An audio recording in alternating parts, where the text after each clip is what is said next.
दोस्तों, आज मैं आपको एक कहानी सुनाऊंगा। कहानी रूपकुंड झील की है, जहां बहुत सारे मानव कंकाल मिले।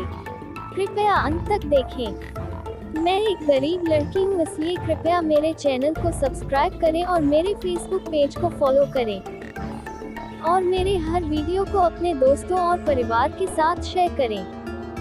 तो चलिए शुरू करते हैं।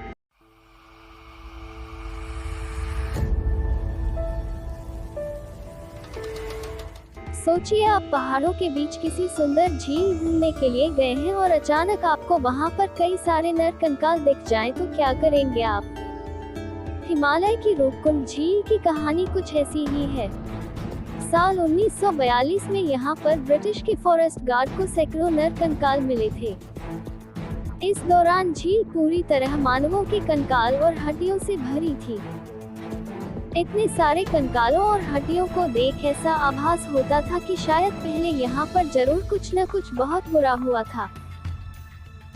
शुरुआत में इसे देख कई लोगों ने यह कयास लगाया कि हो न हो यह सभी नर कंकाल जापानी सैनिकों के होंगे, जो द्वितीय विश्व युद्ध के दौरान भारत में ब्रिटेन पर आक्रमण करने के लिए हिमालय के रास्ते घुसते वक्त मर गए होंगे।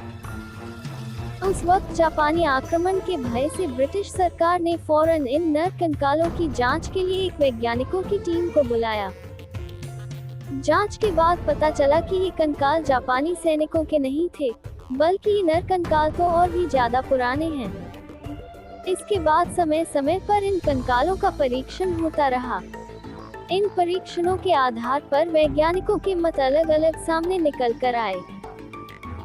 कई वैज्ञानिकों का कहना है कि वर्षों पहले यहाँ पर कई लोगों की मृत्यु हिमस्खलन के चलते हुई, तो दूसरे वैज्ञानिकों का कहना है कि इन लोगों की मौत किसी महामारी के कारण हुई।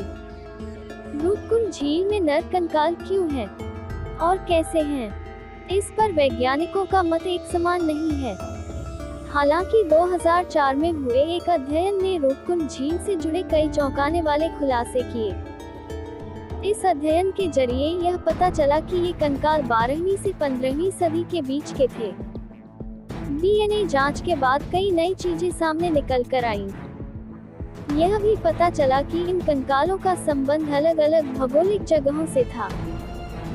अंत में वैज्ञानिकों ने बताया कि काफी समय पहले इन लोगों की मृत्यु किसी भारी गेंद जैसे आकार की चीजों का सिर पे गिरने से हुई थी।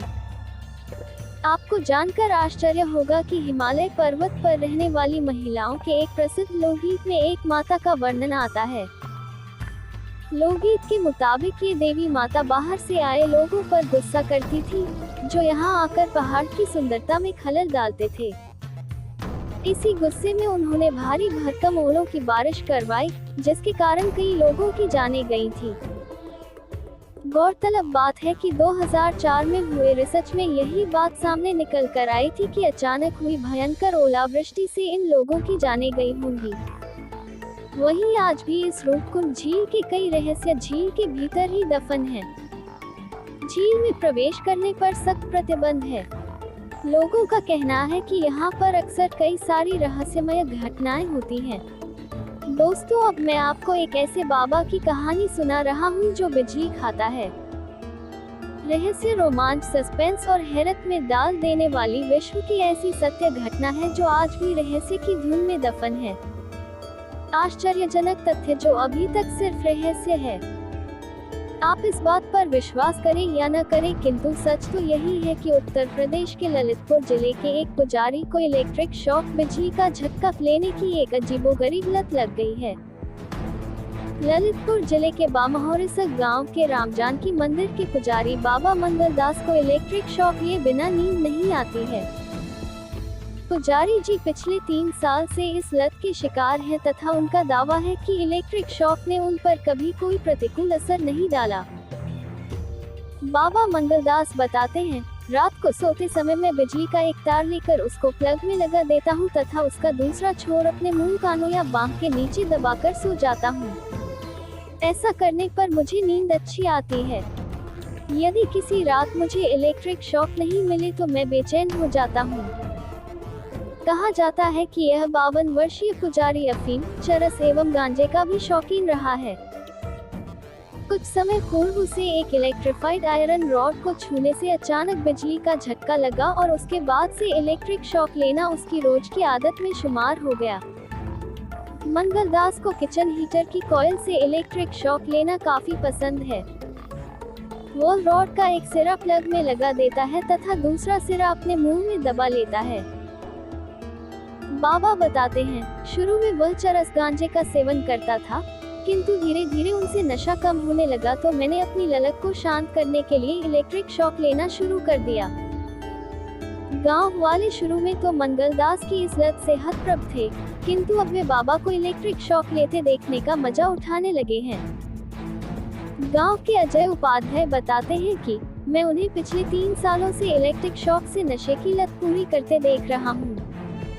वे कहते हैं कि इसके बिना वे नहीं रह सकते, अतः हम यह लत छोड़ने के लिए उन पर जोर भी नहीं डालते। बाबा मंगलदास की इस आदत की वजह से कुछ गांव वालों ने उन्हें ईश्वरीय शक्ति का भंडार मानकर उनको पूजना शुरू कर दिया है तथा बाबा का आशीर्वाद लेने के लिए लोगों की भीड़ भी जुटने लगी है। डॉक्टरों का कहना है कि यह इम्यूनिटी प्रतिरोधात्मकता विकसित कर लेने का नतीजा है।